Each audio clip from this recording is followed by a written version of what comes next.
Je salue aussi ce soir chaque frère et chaque sœur, ainsi que nos frères et sœurs qui nous suivent en ligne, au nom du Seigneur Jésus-Christ. Que notre Dieu nous bénisse encore une fois ce soir. Nous ne sommes pas déplacés en vain, certainement il nous parlera. Matthieu 27, à partir du verset 11.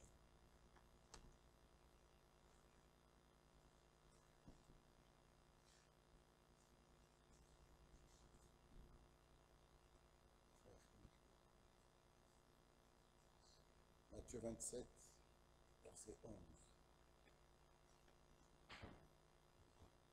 11 à 12, vous allez vous asseoir, nous allons compter jusqu'au verset 22.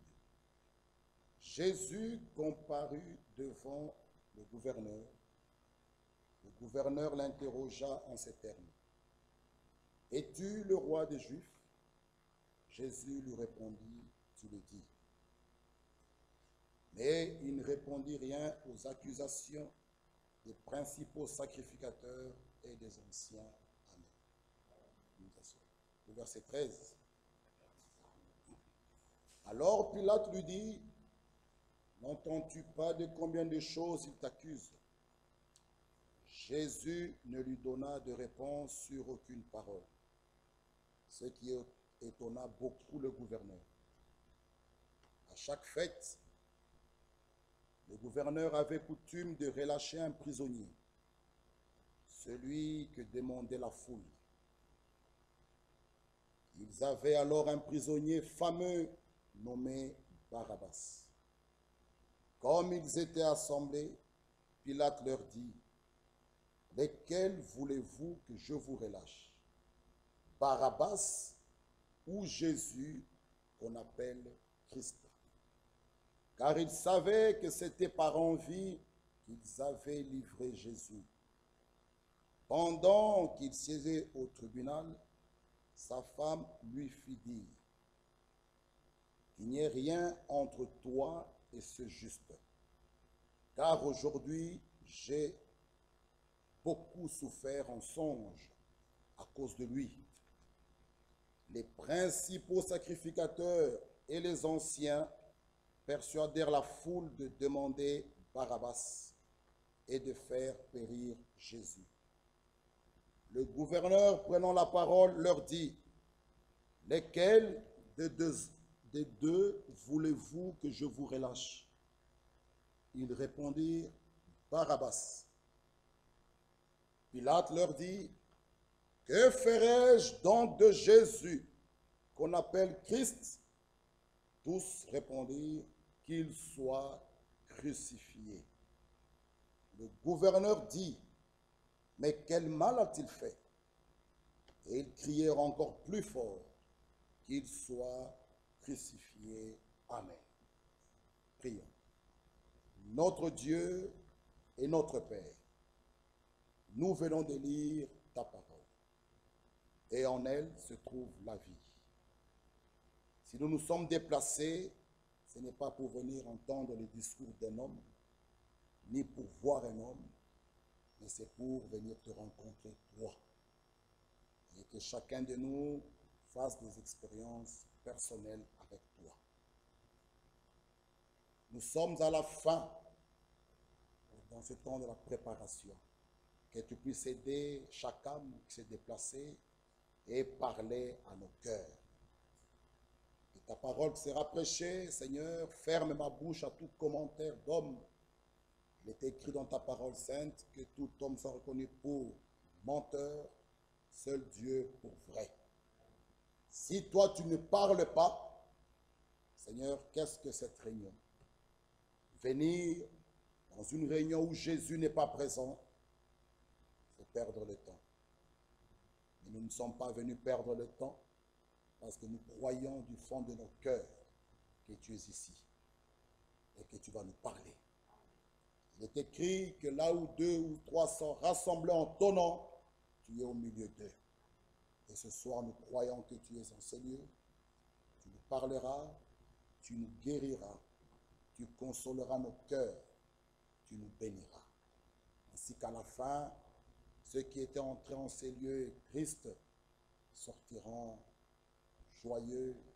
Ceux qui étaient venus faibles, ils sortiront fortifiés. Ô Père, nous venons à toi et nous nous abandonnons entre tes mains. Bénis-nous encore, bénis ce culte. Au nom de Jésus-Christ, je t'ai ainsi prié. Amen. Notre sujet, nous allons prendre le verset 22. Pilate leur dit, que ferai-je donc de Jésus qu'on appelle Christ?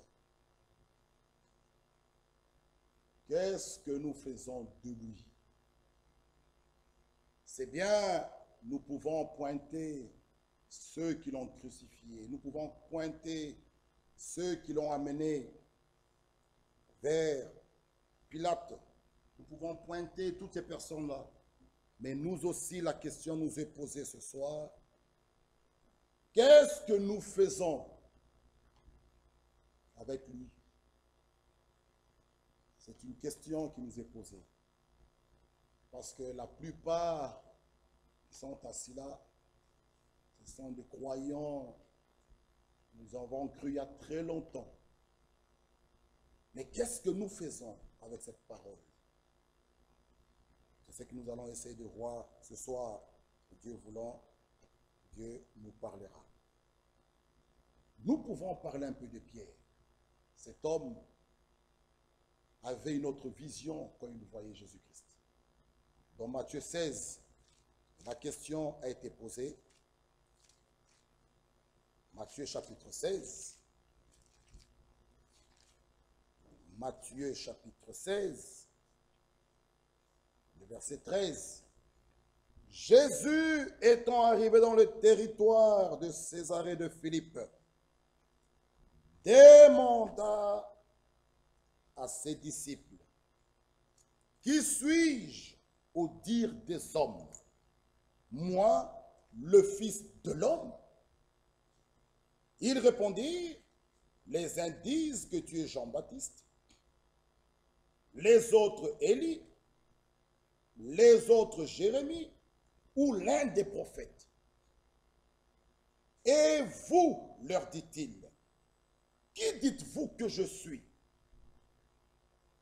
Vous qui m'avez suivi, vous qui avez vu tous ces miracles, vous qui pouvez manger le pain, vous qui avez vu toutes ces choses-là, qui suis-je? Qui dites-vous que moi je suis?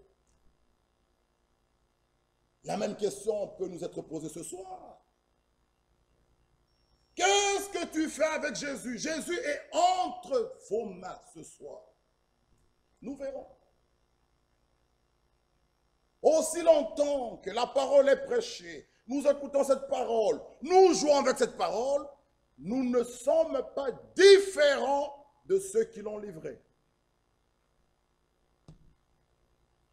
La question était claire. Et vous, leur dit-il, qui dites-vous que je suis? Mais Pierre n'était pas dans ils disent. Non, non, non, non. Pierre, il avait un autre regard. Lorsqu'il a regardé, il dit, tu es le Christ, le Fils du Dieu vivant. Et dans Jean 6, disons maintenant Jean 6, Jean chapitre 6, le verset 60, Jean 6, pour que vous voyez une chose que Pierre n'avait pas seulement répondu, il n'avait pas seulement donné une réponse pour la donner, il avait reçu cela par révélation. Et dans Jean chapitre 6, le verset 60, plusieurs de ses disciples, après l'avoir entendu dire, cette parole est dure, qui peut l'écouter? Jésus, sachant en lui-même que ses disciples murmuraient à ce sujet, leur dit, cela vous scandalise-t-il? Si vous voyez le Fils de l'homme monter où il était auparavant, c'est l'esprit qui vivifie. La chair ne sert à rien. Et nous vous donnons aussi un conseil ce soir. Dans les choses de Dieu, la chair ne sert à rien. Ne raisonnez pas avec la parole. N'ajoutez pas votre intelligence. Ne vous appuyez pas sur votre sagesse. Implorez la grâce de Dieu qui vous donne la compréhension exacte de la parole de Dieu. Implorez la grâce de Dieu qui vous révèle sa parole.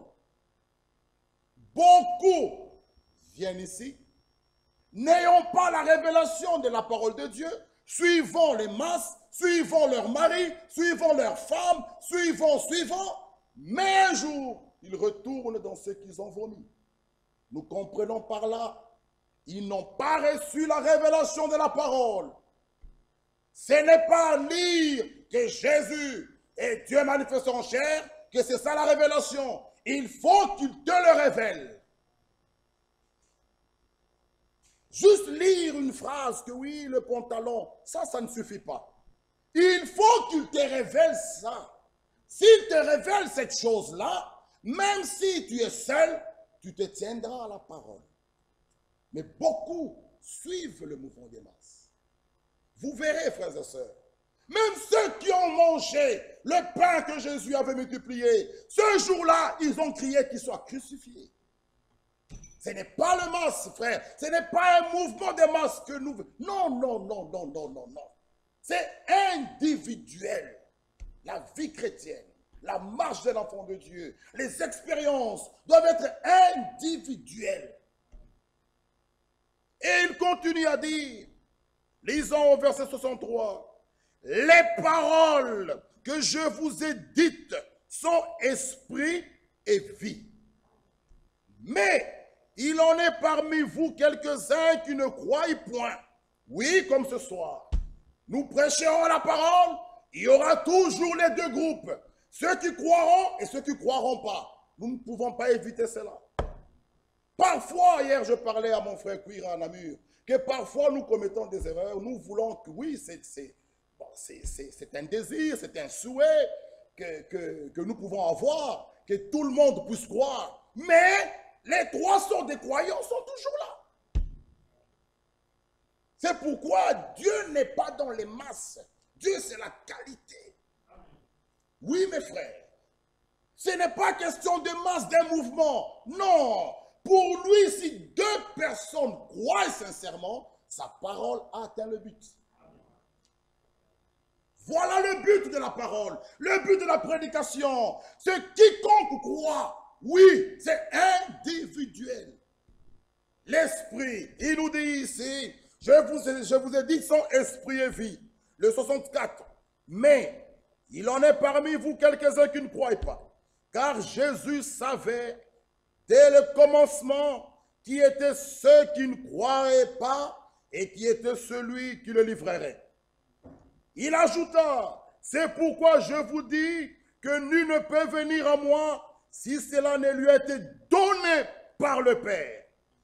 De ce moment, plusieurs de ses disciples se retirèrent et ils n'allèrent plus avec lui. Jésus dit aux 11, dit aux 12, et vous, ne voulez-vous pas aussi vous en aller? Qu'est-ce qui vous fait rester ici? Si réellement vous êtes convaincu que Dieu vous parle en ces lieux, automatiquement vous êtes concerné, vous êtes convaincu de la chose. Rien ne vous fera quitter la parole. La question était claire. Et vous? C'est pourquoi, mes frères et sœurs, ce message n'est pas pour tout le monde. Non. Ce message est uniquement destiné aux élus. Les vierges sages, la troupe des vainqueurs. C'est cela à qui le message est adressé. Oui, c'est comme un mari qui envoie à sa femme une lettre d'amour. C'est uniquement à sa femme. Ce message est adressé aux élus, à l'épouse de Jésus-Christ. Eux seuls croiront cela. Oui, on peut dire, cette parole est dure, comme beaucoup disent, quand le message est dur. Il est dur pour les autres. Mais pour un élu, la volonté de Dieu exprimée. C'est sa parole. Pour un élu, il s'y accroche. Oui. Vous savez, vous trouverez parfois d'autres femmes qui disent la soumission, elle est difficile. Mais pour une vraie fille de Dieu née de nouveau, la soumission n'est pas compliquée. C'est pourquoi l'Écriture dit dans 1 Jean, pour celui qui est né de nouveau, les commandements de Dieu ne sont pas pénibles. À la nouvelle naissance, déjà, Dieu nous rend capables. Nous avons la vie divine, la nature de Dieu en nous. Vivre sa parole, ce n'est pas compliqué. Il y a d'autres femmes que nous avons connues. Elles ont dit, moi, on ne m'épousera jamais. Et c'est vrai, elles sont restées comme ça. Pourquoi? Elles disent, être soumises? Non. Frère, c'est pourquoi, pour une fille de Dieu, née de nouveau, déjà, parlons déjà de la nouvelle naissance, la soumission, être soumise à son mari, ce n'est pas un fardeau. Elle est faite avec joie. C'est comme l'Église épouse vers Jésus-Christ. Nous le faisons avec joie. Nous avons abandonné nos droits avec joie. Abandonné notre volonté avec joie. Nous avons accepté sa parole avec joie. Nous avons accepté de le suivre avec joie. Ce n'est pas un fardeau. Non. Pour une femme mariée, même chose. Un mari né de nouveau ne profitera pas sur ce point pour la piétiner. Non. Parce que c'est une aide semblable. Ah, bien-aimés frères, que Dieu puisse nous aider. C'est pourquoi l'Écriture est claire. Il dit, dès ce moment, oh frère, dès ce moment, plusieurs de ses disciples se retirèrent et n'allèrent plus avec lui. Jésus donc dit aux 12, et vous, ne voulez-vous pas aussi vous en aller? Simon-Pierre, qui avait reçu la révélation d'en haut, sur qui il était, il prend la parole, parce qu'il ne suivait pas Jésus, frères et sœurs, par aventure. Il savait ce qu'il faisait. Si vous venez en ces lieux par aventure, un jour, vous allez arrêter ce chemin. Mais si c'est par révélation, même seul, vous continuez à venir. C'est pourquoi on ouvre une parenthèse, on va la fermer. Mercredi, à prière, oui, je viens, je me trouve seul. Je ne murmure pas. C'est une affaire, moi et Dieu. Alléluia. Frères et sœurs, c'est une affaire personnelle. Et cela est concerné qu'aux élus. Un élu qui n'aime pas prier, ce n'est pas un élu. Parce que la vie chrétienne est entretenue par la prière et par la parole de Dieu. Un élu aime la prière. C'est la communion. Je ne comprends pas. Quel genre d'élu? Aujourd'hui, aujourd'hui c'est vendredi, que nous faisions nos prières longues. On a changé, on a tourné, on a changé, on a tourné. Avec la situation actuelle, nous ne pouvons plus le faire. Bon, un élu. L'enlèvement s'est passé maintenant. Vous qui fouillez les veillées, les prières, faites un peu votre inventaire. Depuis que tu as cru, à combien de veillées tu as participé? Quel triste, un tableau triste. Vous qui fouillez la Sainte Seine, aujourd'hui on ne sait plus la faire pour le moment. Combien de Sainte Seine as-tu mangé? Et tu t'appelles élu qui fouille la table du Seigneur. Ça c'est quel genre d'élu? Un élu qui fouille la table du Seigneur, qui fouille la Sainte Seine. Mais ce sont ces moments-là qu'il se souvient de son Sauveur, de ce qu'il a fait pour lui à la croix. Fouiller la table du Seigneur. Et tu t'appelles élu et tu te dis que je me prépare pour l'enlèvement. Tu fouillais la Sainte Seine. Oh mes frères, que chacun s'examine. Ce qui fait mal au cœur, c'est de venir et de se trouver dans les camps des vierges folles à qui on a dit je ne vous connais pas. C'est un tableau très triste. Très triste. C'est douloureux.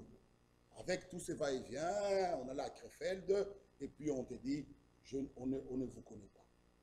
C'est très triste. que cela ne nous arrive pas. Implorons la grâce de Dieu. Pierre répond, le verset 68, Seigneur, à qui irions-nous? Tu veux qu'on aille où? C'est ici que tu me nourris. À qui irai-je? J'irai encore où? C'est pourquoi, mes frères et sœurs, c'est question de révélation. Si vraiment le Seigneur t'a révélé que c'est ici, personne ne peut te bouger d'ici. Et ici, c'est la maison de ton Père qui est Dieu. C'est pourquoi personne ne peut s'accaparer de cet endroit. Personne. Même moi qui vous parle. Ce n'est pas mon endroit. Je dois respecter cet endroit. Respecter le peuple de Dieu. Vous honorer. Et respecter même dans les petits détails. Parce que cet endroit n'est pas mon endroit. C'est là, mais c'est ça. Frère, c'est ça, vous êtes sa propriété. Vous lui appartenez. Aucun homme ni frère Branham, personne n'est mort à la croix. Mais Jésus, nous allons le voir, a été sacrifié. On l'a présenté, lui, avec un brigand, un malfaiteur. Barabbas. Mais les gens ont choisi Barabbas. Quel mal avait-il fait, lui? Quel mal avait-il fait? Vous êtes sa propriété. Vous lui appartenez. Oh, Pierre lui dit, à qui irions-nous? À qui? Tu as les paroles de la vie éternelle. Et nous avons cru, frère, et nous avons connu que tu es le Christ, le Saint de Dieu. Ah! Tu as les paroles de la vie. Frères et sœurs, écoutez bien. Pas seulement il avait les paroles de la vie, mais il était lui-même la parole de vie. Oh! Jésus-Christ, relisons le verset 68. Simon-Pierre lui répondit, Seigneur, à qui irions-nous? Il lui remet aussi une question. C'est une question là. À qui irions-nous? Tu as les, au pluriel, les paroles de la vie éternelle. Non seulement il avait les paroles de la vie éternelle, mais il était lui-même la parole de vie. Ah, c'est pour Jésus pouvait dire, celui qui me mange à la vie. Oh, bien-aimés frères, il n'avait pas seulement les paroles de la vie, lui-même était la parole de vie. Ah! Oh, c'est pourquoi il devait mourir. Parce que pour avoir la vie sur cette terre, il faut que la poule meure. Il faut que la vache meure. Il faut que les légumes meurent. Jésus aussi, pour que nous ayons la vie, il devait mourir. C'est pourquoi Jean 1,1 devait devenir Jean 1,14, parole faite chair pour mourir, pour que nous ayons la vie. Oh, gloire à Dieu. Pierre lui dit, Pierre, qui avait reçu la révélation, que tu es le Christ, le Fils du Dieu vivant. Dans Jean 6, nous venons de lire avec lui, avec vous. C'est encore Simon-Pierre qui répond. Cette révélation, elle avait eu là. Maintenant, il dit, tu nous dis que nous devons partir. Partir où? Mes frères et sœurs, la parole de Dieu, pour un enfant de Dieu, n'est pas pénible. Il faut que nous répétons ces choses. Oh, là-bas, on dit qu'on ne doit pas fumer. Non, ça c'est on dit. Le jour que tu seras seul, tu vas fumer. Mais si Dieu lui-même te révèle ça, c'est différent de on dit. Pierre ne s'était pas associé, ils disent que les uns tuent Jean-Baptiste, les autres tuent... Non, non. Pierre, lui, c'est pourquoi mes bien-aimés frères, même dans l'église, ne consultez personne. Si la parole est prêchée, si elle est dure, demandez à l'auteur de la parole. Il va vous la révéler. Il va vous révéler cela. N'allez pas dire, bon, toi, tu vois quoi? Bon, toi, tu dis quoi ici? Bon, toi, qu'est-ce que tu dis? Non, non, non, ça, c'est pas comme ça. Simon Pierre, lui, était en connexion directe. Il regarde Jésus, les yeux s'ouvrent. Il dit, je vois, tu es le Christ, le Fils du Dieu vivant. Plus tard, il dit, mais à qui rions-nous? C'est toi qui as les paroles de vie. Non seulement il avait les paroles de vie, il était lui-même la parole de vie. Ah! Le Saint de Dieu. Jésus leur répondit, le verset 70. N'est-ce pas moi qui vous ai choisi? Vous les 12. Et l'un de vous est un démon. L'un de vous est un démon. Ça c'est fort. Ça c'est fort. C'est lui qui les a choisis, même Judas. Mais l'un de vous est un démon. Mes frères, ça doit nous interpeller. Ça doit nous interpeller. Et de ce sujet, nous pouvons enlever la prédication, les trois sortes de croyants. Nous trouvons ici les vrais croyants, le groupe des pierres, des robustes, des vierges sages. Nous trouvons ici des incrédules, les 70 qui sont partis. Et nous trouvons là les soi-disant croyants. C'est Judas, une position très mauvaise dans l'église. Oh, Apocalypse dit, mieux vaut être froid ou chaud. Mais toi, tu es tiède. Les soi-disant croyants, partir, ils ne partaient pas. Prendre position pour l'œuvre, ils ne prennent pas. Mais ils restent là, cherchant toujours des fautes. Quelle position?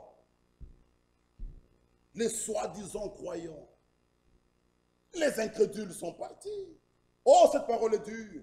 Nous ne pouvons pas supporter ça. Ils sont partis. Mais les positions de Judas, quelle position triste. Il est là, il reste comme s'il était l'un d'eux. Mais en dessous, il ne soutient pas. Il ne prie pas même pour l'œuvre. Mais bien aimé frère, tu te trompes toi-même. Parce que l'œuvre de Dieu, personne ne peut combattre ça. Oh, personne. Personne. Jésus dit, l'un de vous est un démon. Alors mes frères, nous montrons quoi? Nous parlons de Matthieu 27. Retournons un peu là. Matthieu 27, le verset 11. Matthieu 27, verset 11. Nous pouvons aller au verset 22.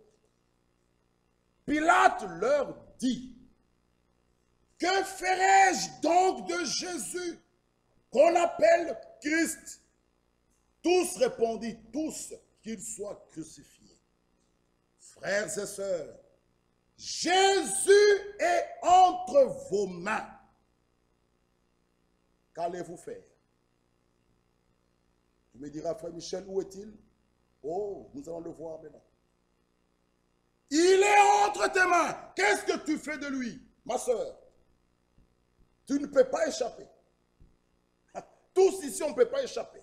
Nous avons cru. Nous avons pris le baptême dans l'eau. Nous sommes là. Il est entre tes mains. Qu'est-ce que tu fais de lui? Pilate l'avait. Qu'est-ce qu'il a fait de lui?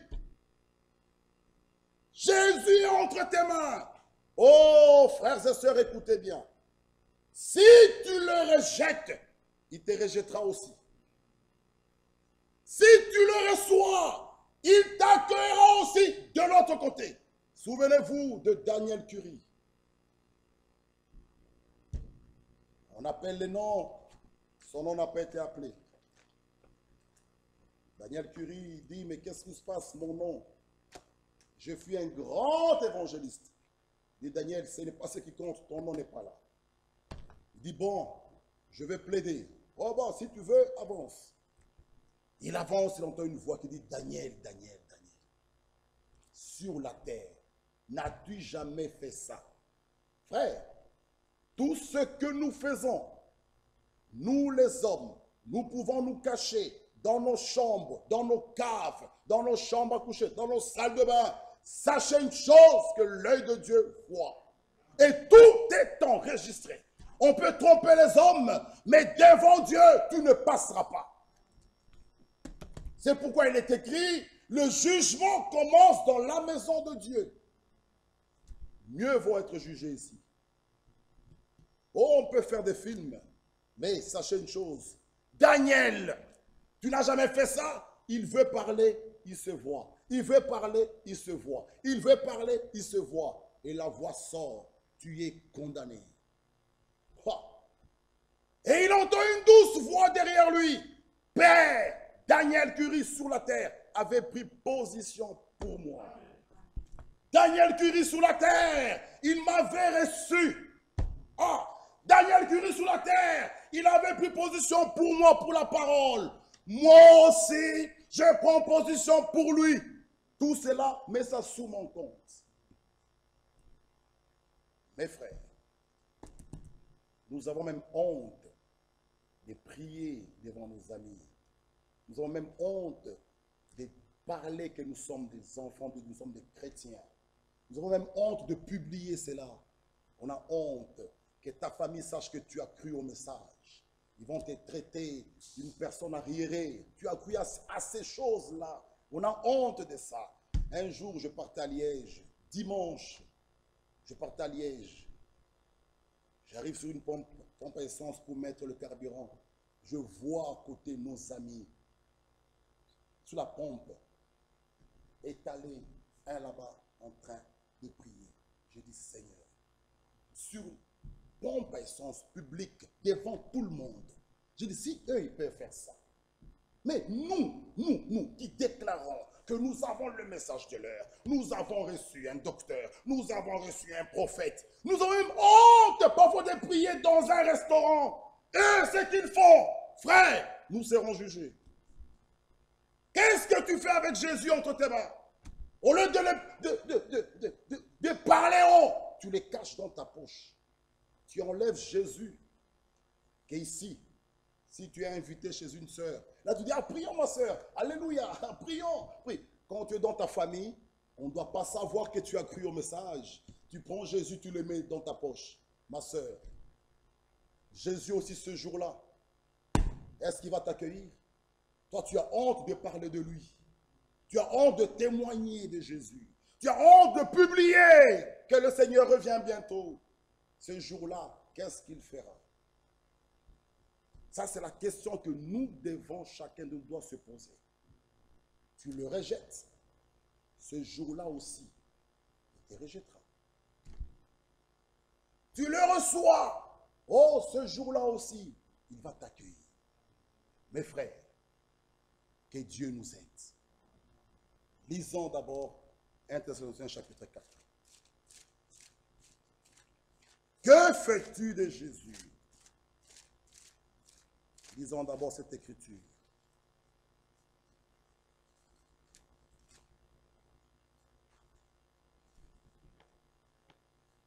Thessaloniciens chapitre 4, pour gagner le temps, on peut aller au verset 7. Vous pouvez lire tout chez vous. Car Dieu ne vous a pas appelé à l'impureté, mais à la sanctification.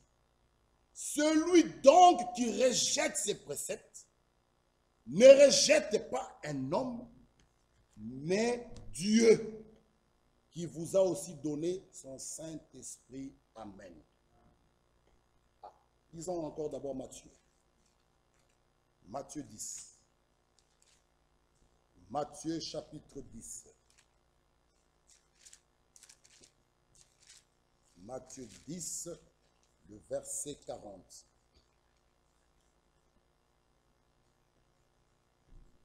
Regardez. Celui qui vous reçoit, me reçoit. Celui qui me reçoit, reçoit celui qui m'a envoyé. Celui qui reçoit un prophète en qualité de prophète, recevra une récompense de prophète. Celui qui reçoit un juste en qualité de juste, recevra une récompense de juste. Amen. Luc 10. Luc 10, 16. Luc 10, 16.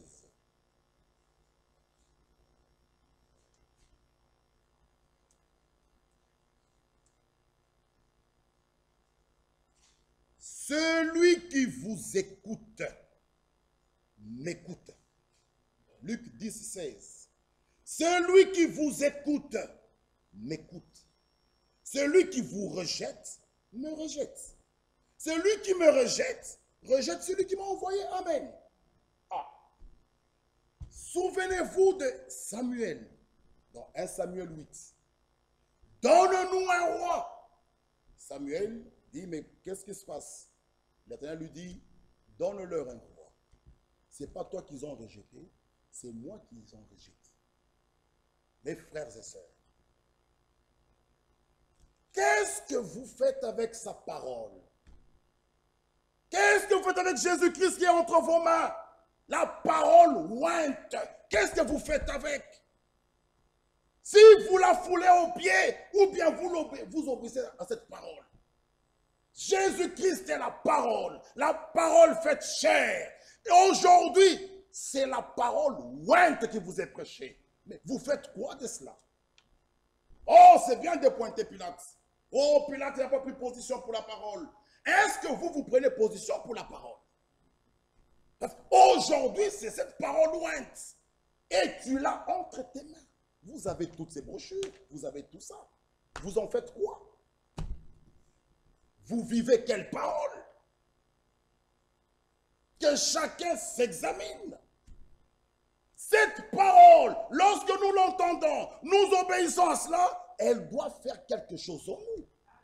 Romains chapitre 12. Romains 12. Regardez ce que cette parole peut. Romains 12. Romains 12. Romains chapitre 12. Oh, Romains 12. Romains 12. Je vous exhorte donc, frères, par les compassions de Dieu, à offrir vos corps comme un sacrifice vivant, saint, agréable à Dieu, ce qui sera de votre part un culte raisonnable. Ne vous conformez pas au siècle présent, mais soyez transformés par le renouvellement de l'intelligence, afin que vous discerniez quelle est la volonté de Dieu, ce qui est bon, agréable et parfait. La parole de Dieu, lorsque tu la reçois avec joie, dans ton cœur, dans ton âme, elle doit agir. Lisons. Suivez bien. Remarquez, la fille, une fille ou un garçon, est le produit de l'union d'un père et d'une mère. Mais voici quelque chose de choquant. Écoutez ce que dit le prophète. Il dit, la fille est le produit de l'union d'un père et d'une mère. Mais quelque chose de choquant. La mort physique est venue de l'union de la mère Ève avec Satan, par l'incrédulité envers la parole de Dieu. Quiconque est incrédule à la parole, qu'est-ce qu'il peut produire d'autre? Écoutons. Ils s'unirent et introduisent le produit de la mort. La mort est le produit de l'union de Satan et de Ève. Ève avait la parole. Satan est opposé à la parole. Et voyez ceci, Satan a admis pour vrai presque 99% de la parole. Ça, c'est toujours faux. Je crois 99,9%. Non, non, non, non. Dieu, c'est pas ça. Avec Dieu, ou c'est toute la parole, ou c'est rien. Ça, c'est avec Dieu. Frère, juste fumer, frère. Je ne vole pas. Je ne commets pas d'adultère. Je ne triche pas. Juste la cigarette. Non, frère. Pour Dieu, ou c'est toute la parole, ou c'est rien. Ça, c'est ça, Dieu. Parce que Dieu veille sur sa parole. Frère, juste m'absentant au culte, je peux rater l'enlèvement. Mais nous avons lu avec vous aussi, frère Franck, nous avons lu avec vous. Nous avons lu avec vous. Je pense que je l'ai. Je l'ai encore. Oui, je l'ai ici. Je l'ai. C'est de 85. Il y en a qui pensent qu'ils peuvent se préparer tout en restant à la maison. Il a prêché en 85. Déjà, cet esprit-là était là. Cet esprit-là. Moi, j'avais 10 ans. Mais il y avait des vieux déjà avec cet esprit. Et cet esprit, nous avons trouvé ça ici. Cet esprit est là. Les hommes meurent, les esprits restent. Déjà en 85, il y avait des gens qui ne voulaient pas venir à l'église, qui pensaient se préparer tout en restant à la maison. Il dit, cela n'est pas possible. Alors ne pensez pas que ça sera possible aujourd'hui. Non, tout celui qui reste à la maison, à ne rien faire. Frère, je vais suivre en ligne. Pour moi, après tout, cet engin, et pour ceux qui sont même loin, qui n'ont pas d'assemblée, il faut même le fermer. Ça rend les gens paresseux. Je n'irai pas au culte. Frère, j'étais en ligne. C'est pas ça. Sois au culte. Bon, prenons un exemple. Tu es chez toi, là, tu parles en langue. Là, chez toi, là-bas. À l'Ost ou bien où, tu parles, une prophétie sort. Après, tu es avec tes enfants pour qu'ils témoignent que oui, elle a dit. Mais non, c'est ici. C'est prêt. Écoutez, et ce qu'il dit. Cela n'est pas possible. Car il est écrit, n'abandonnez pas votre assemblée. Dieu a un ordre. Et tous ceux qui veulent le rencontrer doivent se soumettre à cet ordre. Il n'y a pas de meilleur endroit sur la terre que celui où le peuple de Dieu se rassemble. Ah oui. Vous savez, en Roumanie, les frères m'ont dit, pour eux, cet engin, on a donné le code aux personnes âgées qui ne savent pas venir à l'église. Ils ont des difficultés de se déplacer. Et ceux qui sont loin, tous ceux qui sont aux alentours n'ont pas le code. Il faut. Non, c'est pas possible. Bon, imaginez-vous aussi, nous aussi les prédicateurs, vous viendrez ici plein, on installe à frère Jean-Claude ou à moi ou à Tchouza. Je vous prêche aussi de la maison. Nous aussi, alors, on peut faire ça. Je suis dans mon salon, je vous prêche, je vous suivez ici. Vous direz, mes frères Michel, ça c'est... Alors, si nous ne pouvons pas faire ça, pourquoi vous le faites? Pourquoi? Le rassemblement est biblique. C'est ici qu'il faut être. Imaginez que Dieu vous accorde un message. Vous parlerez de ce message chez vous, dans votre cuisine. Dieu a dit, Dieu a dit, et votre fille interprète, votre fille interprète, et vous venez ici, voilà le message. Et on vous dira, allez-vous-en. Ce n'est pas là-bas. Le lieu de rassemblement, c'est ici. Que Dieu nous aide, frères et sœurs. Cet esprit était déjà là. Déjà en 85, l'homme de Dieu a parlé de ces choses. Mais nous vivons ça. Amen. Mes frères et sœurs, la parole doit agir en nous. La parole. Il nous dit, pour terminer, lisons ici. Remarquez que la fille de Dieu, l'Église, l'épouse, est également un produit de l'union de Dieu et de sa parole. Ah! Quand le Saint-Esprit s'est uni à un corps de chair, cela produit le Fils de Dieu. Ah! C'est un produit de la justice de Dieu. Ève a été la cause de toute mort physique en essayant d'injecter un peu d'hérésie de Satan dans la parole. Et Christ et son corps sont un. Et le même esprit qui était en Christ est dans son épouse, dans son corps. Et celui-ci les unit ensemble avec la parole tout entier. Amen. La parole a une efficacité terrible. Mes frères et sœurs, ne doutez pas. Lisons encore une écriture. 1 Thessaloniciens chapitre 2. 2 ici, le verset 13. J'aime bien cette écriture.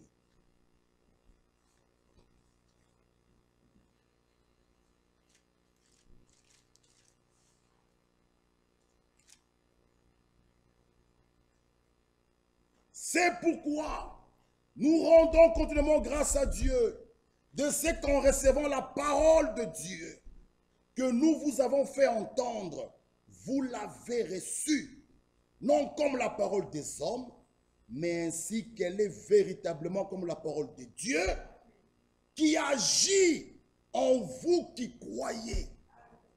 Hébreux 4:12.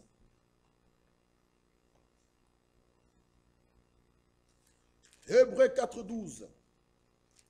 Cette parole agit en vous qui croyez. Elle ne vous laissera pas encore esclaves, frères et sœurs. Non. Hébreux 4:12. Car la parole de Dieu est vivante et efficace, plus tranchante qu'une épée quelconque à deux tranchants, pénétrante jusqu'à partager âme et esprit, jointure et moelle. Elle juge les sentiments et les pensées du cœur. Nulle créature n'est cachée devant lui, mais tout est nu et découvert aux yeux de celui à qui nous devons rendre compte. Amen. Jean 6, 57.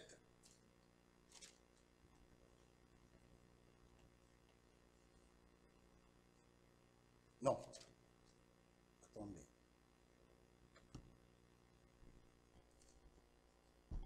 C'est pas Jean 6. Attendez. Oh, mes bien-aimés frères. Jean chapitre 8, 47.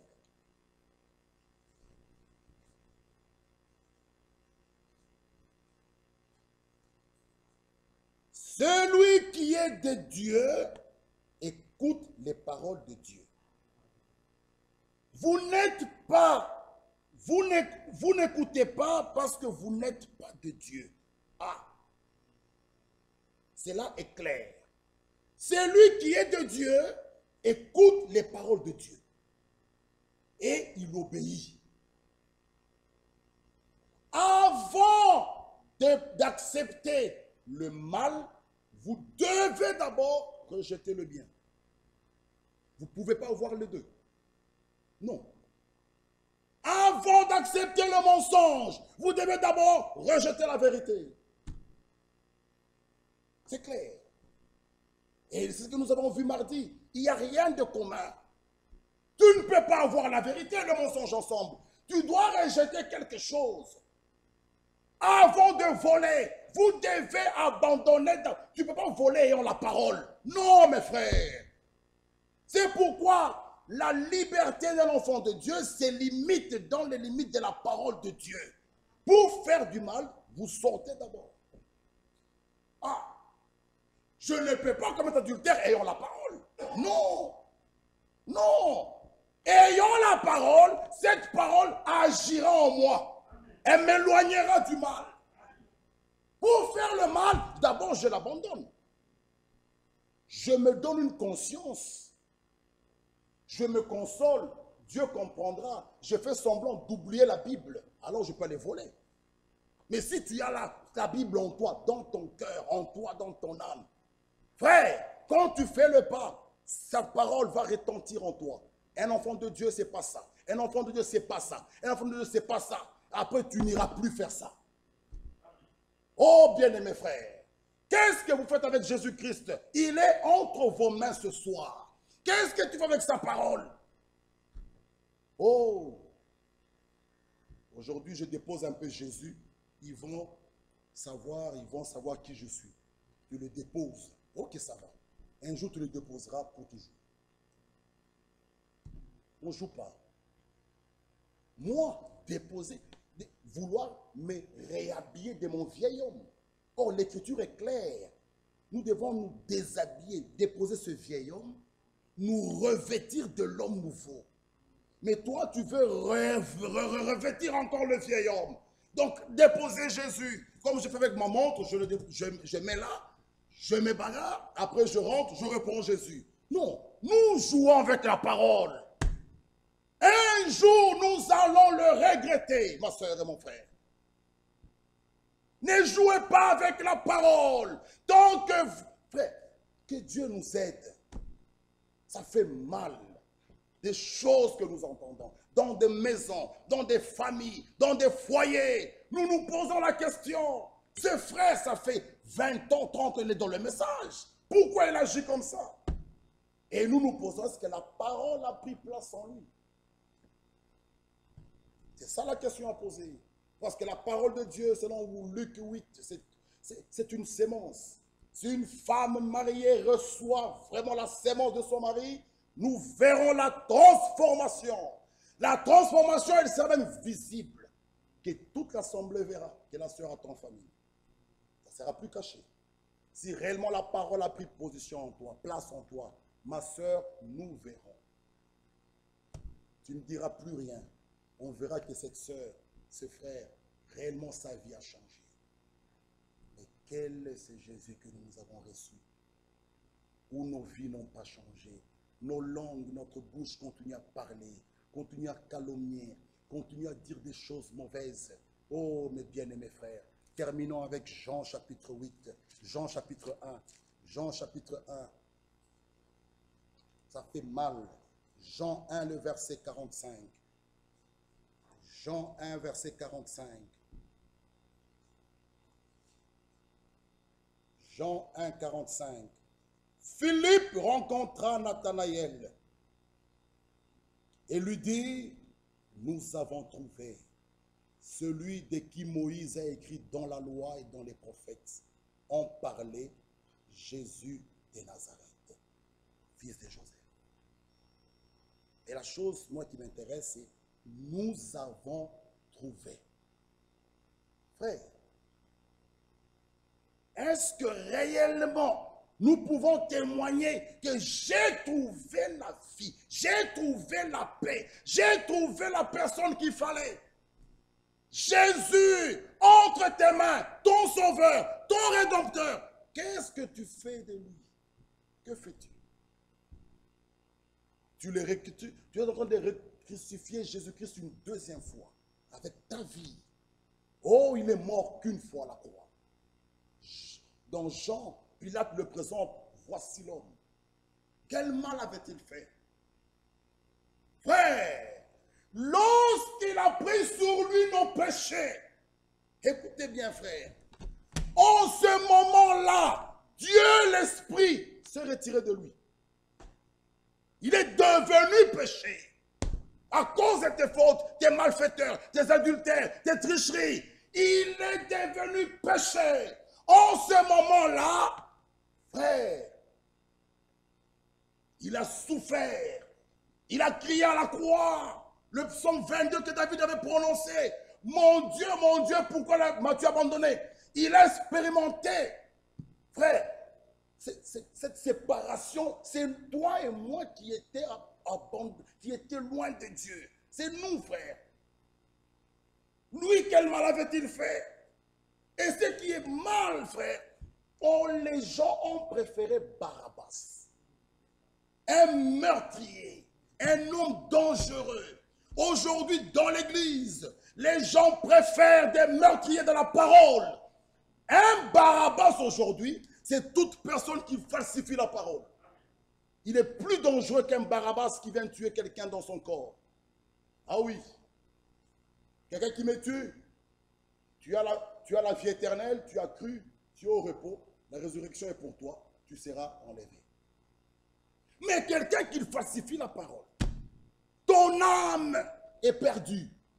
Il est plus dangereux que ce Barabbas dans le corps. Mais aujourd'hui, les gens dans l'église préfèrent de meurtriers, des gens qui falsifient la parole, qui prêchent des interprétations. Ils disent, il est bien, parce qu'il leur dit, Dieu vous aime, ne faites rien, nous avons la grâce, oh tout est grâce, même dans le champ de maïs, oh tu es un élu, tu partiras, Dieu est bon, l'enfer n'existe pas, Dieu vous aime, oh il est bien celui-là. Mais celui qui prêche la vérité, on le hait. D'ailleurs, frère, en conclusion, un vrai serviteur de Dieu n'est jamais populaire. Jamais. Jamais. Mais quand vous voyez quelqu'un qui se plaint, ils veulent me tuer, ils veulent...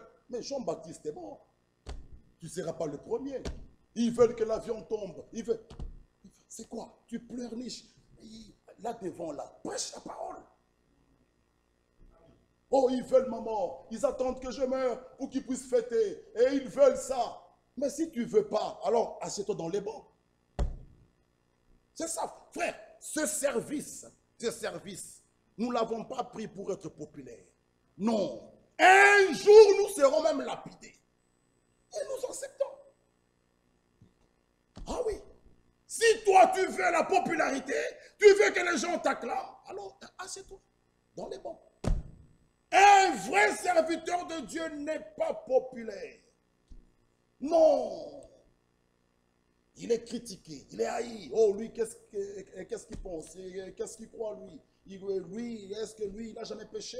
Bon, lui, est-ce que lui, c'est trop ça? Mais ce que je prêche, c'est dans la Bible. Moi, je lis ce qui est écrit. Oh, lui, qu'est-ce qu'il pense? Frère, que Dieu nous aide. Le mal est mal. Même si celui qui prêche a fait ce mal-là, mais le mal reste mal. On ne peut pas le justifier. Même si j'ai volé. Mais la Bible dit ne volez pas. C'est clair. Un vrai serviteur de Dieu n'est pas populaire. Les gens vont l'haïr. Les gens préfèrent des Barabbas. Des gens qui falsifient la parole. Oh, Dieu vous aime. Nous ne sommes pas venus pour ça ici. Jésus il a dit aux disciples, et vous partez comme les autres. À qui irions-nous? Mes frères et sœurs, la parole de Dieu n'est pas là pour nous tournoter. Que fais-tu de Jésus? Tu l'as entre tes mains. Ce soir, qu'est-ce que tu fais de Jésus-Christ? Chacun a sa réponse. Jésus-Christ, il y a ceux qui viennent croire ici pour que leur affaire avance. C'est triste. Je crois à la parole pour que mes business aillent de l'avant. Je crois à la parole, frère, pour que je puisse me marier. Je crois à la parole pour que je puisse trouver du travail. Ce n'est pas ça. Nous n'avons pas Jésus l'utiliser pour nos business. Oh, il y a un frère.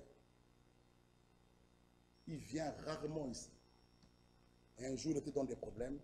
Il m'appelle frère Michel, tout ça. J'ai dit frère, Dieu n'est pas un garçon de course. À l'église, tu ne viens jamais.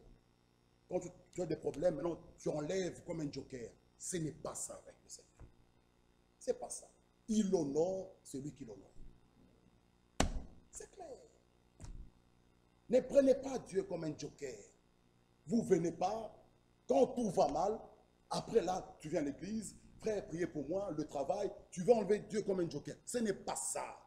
Il honore celui qui l'honore. Souvent, il y a beaucoup de choses que nous ne prions même pas. Lui, déjà, il te l'a déjà accordé. Il voit juste ton obéissance. Juste l'obéissance que tu as. Ta fidélité à la parole. Tu lui demandes même rien. Lui, déjà, il t'est béni. Oh, frère, aimez ce Dieu-là. Dieu n'est pas un joker que vous allez l'enlever quand tout va mal, alors il te l'enlève. Non. Si tu le reçois, il te reçoit aussi. Mais tu le rejettes. Qu'est-ce que tu veux qu'il puisse faire? Dieu n'est pas un dictateur. Il dit, donnez-moi une place dans vos cœurs. Laisse-le entrer ce soir. Il agira. Ma soeur, mon frère, ne mourrez pas avec cette parole entre vos mains. Jésus-Christ, la parole mointe, celle que tu veux entendre ce soir, qu'est-ce que tu fais avec ça? Que Dieu nous bénisse. Mettons-nous debout. Mes bien-aimés frères et sœurs, qu'est-ce que tu fais de Jésus? Que fais-tu de lui?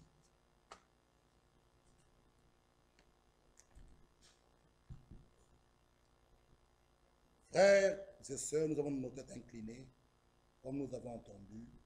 Celui-ci le rejette, sera aussi rejeté par lui. Celui qui le reçoit sera aussi reçu par lui. Frère, je peux vous dire une chose, c'est la plus grande décision que vous devez prendre. Une décision à caractère éternel. Oh, l'accepter de tout votre cœur. Ils ont choisi Barabbas. Ils ont dit de Jésus qu'il soit crucifié. Quel mal avait-il fait? Les gens ne voulaient plus de lui. Pilate a posé la question, quel mal a-t-il fait? Ils ont crié qu'il soit crucifié, que son sang retombe sur nous, sur nos enfants. Frère, c'est un tableau triste. Jésus-Christ devant la foule, lui qui avait multiplié les pains, les gens mangeaient. Il regardait la même foule, ces foules criaient qu'il soit crucifié. Barabbas, un bandit. Ils ont dit, libérez-nous Barabbas. Oh mon frère et ma soeur, la question elle est, avec Jésus entre tes mains, ton sauveur, ton rédempteur, qu'est-ce que tu feras? Il t'a donné sa vie, il a donné sa vie pour toi. Jésus entre tes mains, qu'est-ce que tu fais? Tu continues à insulter, à critiquer, à calomnier? Non. Prends une décision ce soir, dis, cette vie-là, je l'arrête. Dis, cette vie-là, c'est assez. Prononce-le de ta propre bouche. Confesse-le. Cette vie, c'est assez. Prions tous ensemble.